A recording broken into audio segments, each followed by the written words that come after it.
La force établit des structures, a planifié des processus, des mécanismes de coordination afin de commencer des opérations de lutte contre les gangs sur le long cours et nous entamons les premières étapes de l'action.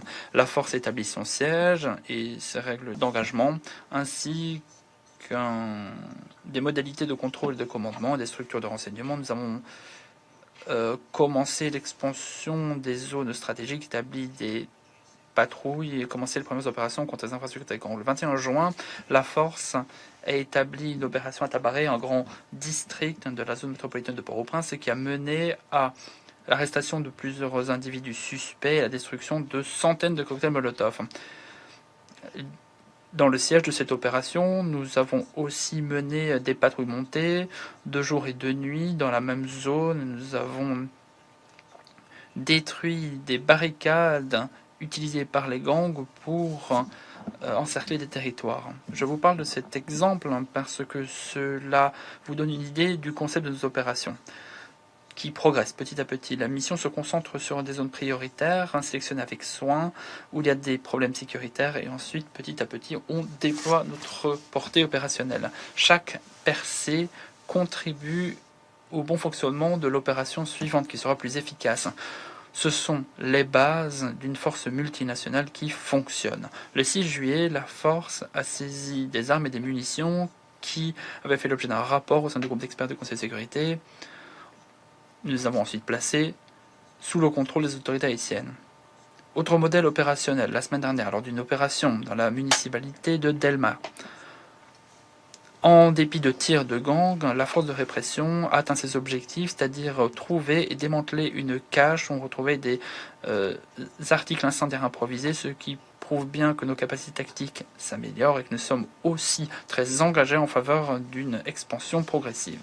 Madame la Présidente, tout aussi important, la mise au point d'un cadre institutionnel nécessaire à la bonne tenue d'opérations responsables. Je remercie le gouvernement haïtien de ses efforts visant à conclure avec nous, en très peu de temps, des modalités juridiques permettant le déploiement rapide de la mission et le déploiement de nos activités opérationnelles. Avec notamment des accords de statut de protection pour les pays fournisseurs de contingents et de personnel de police, ainsi qu'un accord de transfert pour le transfert sûr et légal des détenus. Ces instruments donnent à la force suffisamment d'informations pour qu'elle puisse s'acquitter de son mandat conformément aux dispositions du droit haïtien de la souveraineté d'Haïti. Je remercie aussi sincèrement le Bureau d'appui des Nations Unies en Haïti, dont l'appui administratif, logistique et opérationnel a été indispensable, permettant un déploiement rapide et une mise en service tout aussi rapide de la force de répression des gangs. Quasiment un an après l'adoption de la résolution 2793 et à quelques semaines de la décision du Conseil concernant son renouvellement, le moment est venu de tirer un bilan qui ne doit pas mesurer uniquement ce que nous avons construit, mais surtout ce que nous devons faire pour que la société haïtienne puisse commencer de récupérer une vie normale. Ce bilan doit reconnaître deux réalités. La première est plutôt prometteuse. Il y a à peine un an, la communauté internationale débattait de l'instrument le plus adapté pour appuyer le rétablissement de la sécurité en Haïti. Ce débat est terminé.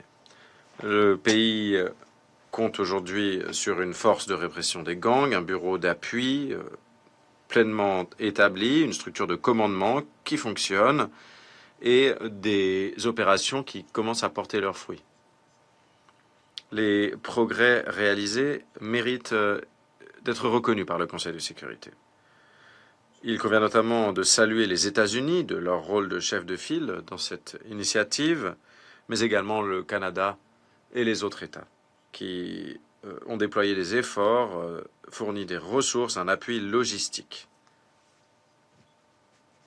En outre, nous saluons tout spécialement les pays qui ont apporté ce qu'il y a de plus précieux. Leurs hommes, leurs femmes déployés sur le terrain, dont l'engagement représente une démonstration concrète de la solidarité avec Haïti. Mais il y a une deuxième réalité. La force a été autorisée à hauteur de 5 550 membres du personnel. Cependant,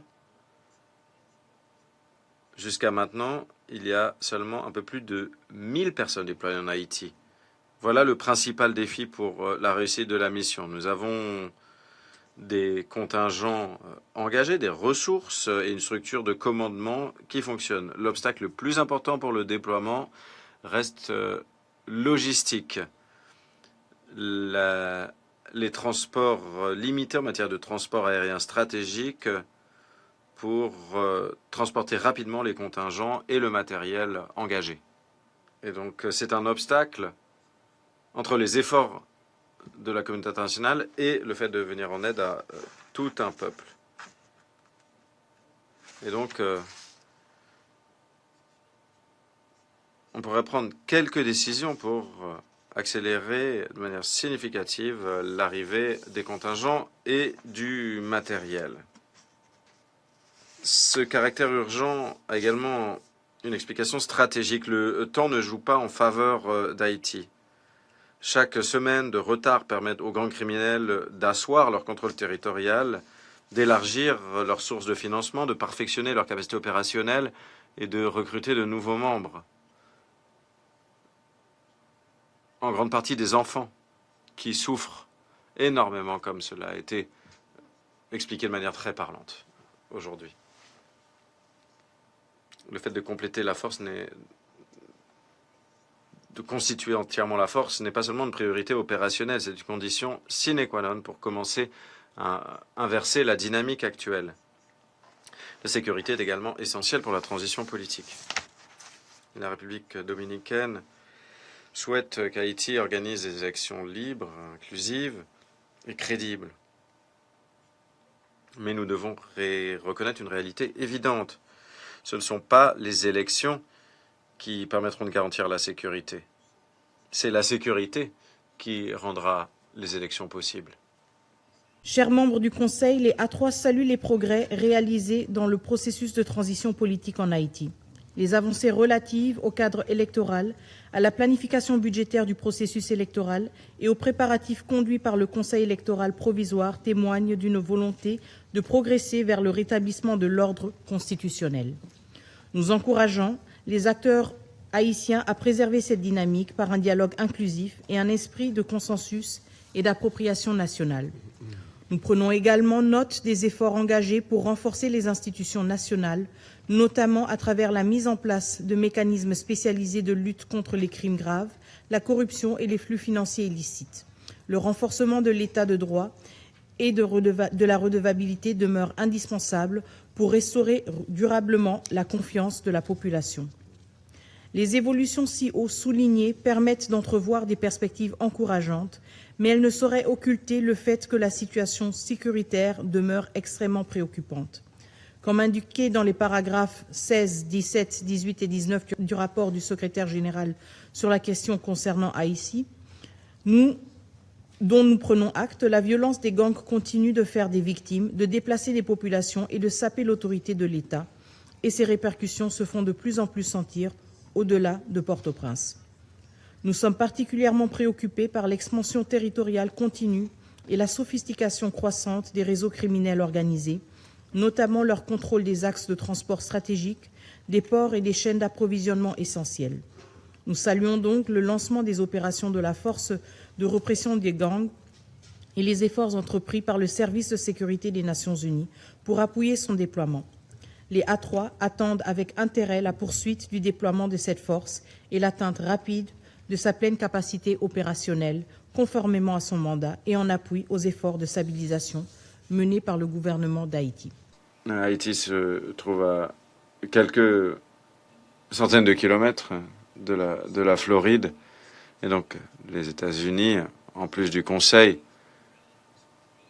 ont énormément intérêt à faire disparaître les armes, les stupéfiants, la violence, parce qu'il y a des répercussions pour l'Afrique, pour l'Europe, pour les États-Unis. Et on peut voir que des quartiers entiers, une ville entière, la capitale, Port-au-Prince, est devenue une zone de mort. Des ports, des routes, des hôpitaux, des prisons sont sous leur contrôle et la criminalité s'étend bien au-delà de Port-au-Prince, elle est exportée. Et ce qui est très troublant, c'est que ces gangs célèbrent tout cela sur les réseaux sociaux, sur TikTok, sur Instagram, sur Facebook, et se présentent comme des révolutionnaires,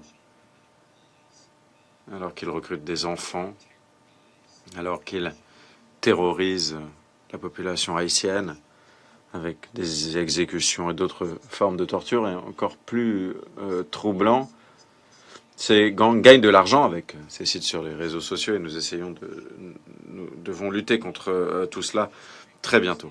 Comme les intervenants l'ont dit, gang exige des droits de passage aux civils. Il y a des enlèvements contre rançon. Et des familles déjà pauvres doivent vendre leur peu de biens afin de venir en aide à leurs proches. Et c'est pourquoi la première priorité de la force de répression des gangs dans ce plan de campagne, j'ai eu un exposé, une présentation, c'est de reprendre les routes, de rétablir des lignes de communication, de récupérer les ports et le commerce. Mes chers collègues, le commandant mongol me l'a dit directement, et j'ai pu voir des forces déployées au Moyen-Orient, en Asie du Sud, en Afrique. Et j'ai rencontré des responsables également de la composante civile, avec le fonctionnement politique, avec des personnes qui ont beaucoup d'expérience, avec un plan intégré de qualité, mais qui devrait être mise en œuvre. J'ai pu voir les unités d'aviation de El Salvador, des opérations spéciales de la Jamaïque, les contingents du Tchad.